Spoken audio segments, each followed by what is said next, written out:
toutes et à tous.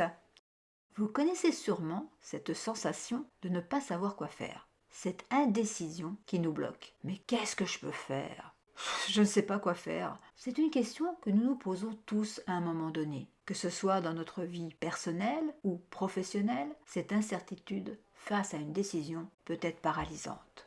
Alors aujourd'hui, dans l'épisode 2, je vous propose de sortir de cette impasse en découvrant des techniques qui nous aident à oser décider, à agir avec confiance, car la clé, c'est de savoir prendre des décisions, petites ou grandes, et d'aller de l'avant. Pour oser décider, il est important de commencer par un comportement serein. Être serein face à la décision, c'est évacuer la peur et l'anxiété qui pourraient nous paralyser face à la décision. Il faut pratiquer une activité relaxante avant de décider.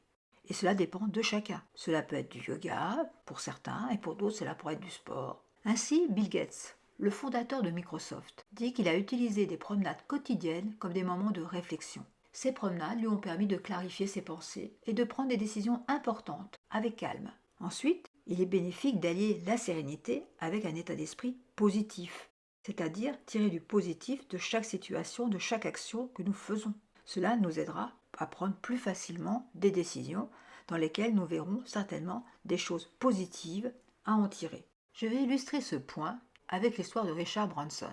Dans les années 1980, Richard Branson rêvait de lancer une compagnie aérienne Virgin Atlantic. Mais il n'avait ni l'expérience ni les ressources nécessaires. Donc malgré les nombreux obstacles qu'il rencontrait, il resta positif et se concentra sur une vision claire, offrir un meilleur service client dans l'aviation. Ce service haut de gamme qu'il imaginait pour le client, à ses yeux, ne pouvait qu'un jour ou l'autre se développer. Grâce à son esprit positif, à sa persévérance et grâce aussi à la clarté de son objectif, il prit la décision de lancer cette compagnie qui devint un grand succès. Ce qui ressort aussi de l'exemple avec Charles Bronson, c'est qu'il a une vision claire de la situation. Il sait ce qu'il veut et en effet, il est essentiel d'avoir une vision claire concernant la décision que l'on prend. Il faut savoir répondre aux questions suivantes. Quel est l'objectif que je vise avec cette décision? Quelles sont mes priorités? Quelles sont mes valeurs? Quelles sont les autres options possibles? Quels sont les avantages et les inconvénients de chaque solution possible? Quels sont les risques? Je vais donc obtenir des informations essentielles pour décider, ce qui me permettra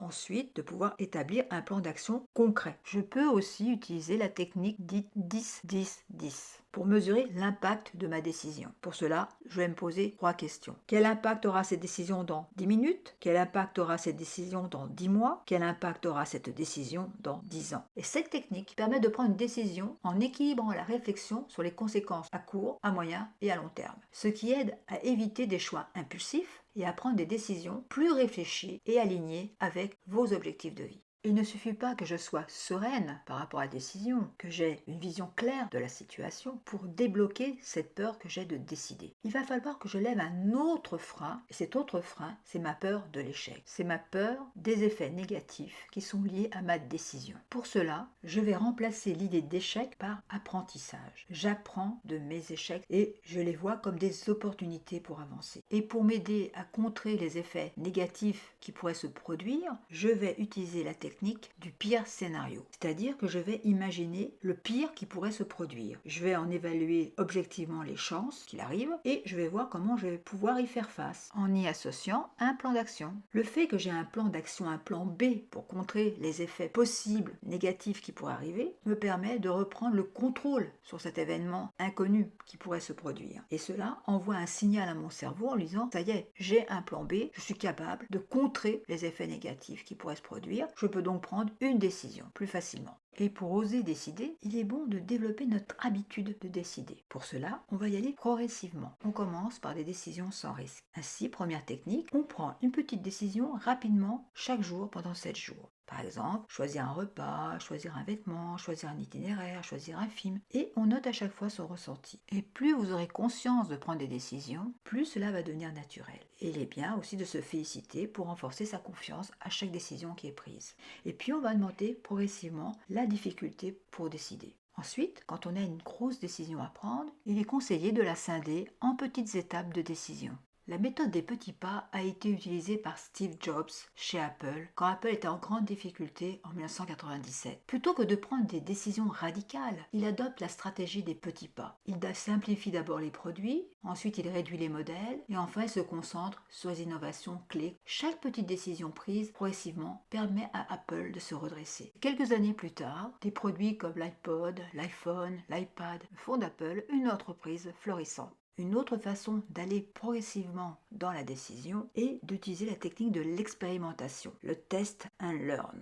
C'est-à-dire qu'on va prendre une décision qui est réversible plutôt qu'un engagement définitif. On prend une décision, on l'évalue pendant une période d'essai, puis on l'ajuste avant de décider de façon définitive. Ainsi, par exemple, je veux travailler en freelance. Donc avant de quitter définitivement son emploi, on va tester ce travail en freelance pendant 6 mois. Autre moyen pour nous aider à décider, l'intuition. C'est quoi l'intuition? C'est ce que notre cerveau a enregistré de nos expériences passées en y associant une émotion positive ou négative. Ainsi, face à un danger, souvent nous prendrons la décision de fuir face à ce danger pour survivre. Nous avons aussi d'autres moyens comme des outils d'aide à la décision. Voici 3 outils d'aide à la décision. L'arbre de décision, où chaque branche correspond à une option et chaque feuille a un résultat ou a une conséquence. Il y a aussi la matrice de décision. Il s'agit d'un tableau avec différentes options et plusieurs critères sont attribués pour chaque option avec un poids différent pour chaque critère. Enfin, nous avons la matrice SWOT qui met en avant les forces, les faiblesses, les opportunités et les menaces de chaque option. Les stratégies et les outils que nous avons abordés aujourd'hui sont là pour vous aider à faire ce pas avec confiance. Alors réfléchissez à votre prochaine décision. Quelle stratégie allez-vous utiliser? Et rappelez-vous, oser décider, c'est reprendre les rênes de votre vie. Alors à bientôt!